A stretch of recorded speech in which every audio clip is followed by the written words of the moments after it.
Just yesterday, 3 men who had raped and murdered Naina Pujari in Pune in 2009 were sentenced to death.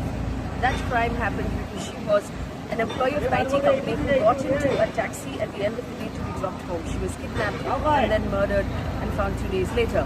There's something very important we need to all realize about taxis. There is a definite data to suggest that most of the crimes that have happened against women in taxis have happened because the car was child locked.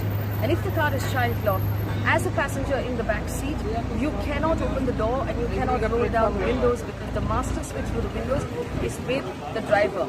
Most of the cars that operate as taxis today are mid-range sedans, and most of them come with an automatic basic child lock facility. Here's what you can do, and here's what you must tell all of your family members to do. This is a taxi, for example, that we've called around. It's a standard vehicle. Now, before you get into that vehicle, here's what you can do. You open the door to get in. I'm going to ask the camera to come in. Here, this is the physical child lock facility. It's unlocked now. If it's pushed that way, it's locked. It's marked very clearly on all cars. Before you get into the car, check for this facility. If it is locked, this is what happens. You get in.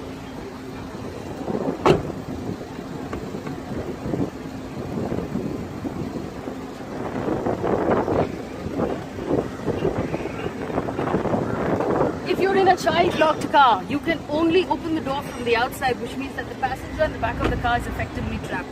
There is only one way to stop it. Every time you get into a car that is not yours, you have to check for this switch. It will take a moment, but it is so important.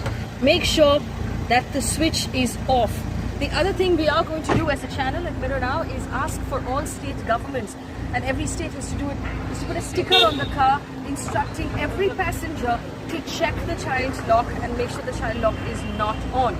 The more important thing for the governments to do is to make sure that if a car is registered as a commercial vehicle or a taxi, the child lock is effectively taken away completely, because it's completely unnecessary in a taxi. You only need child locks in private cars. We appeal to the government to make this change, but I appeal to you to actually let as many of your family members know that this is an important thing.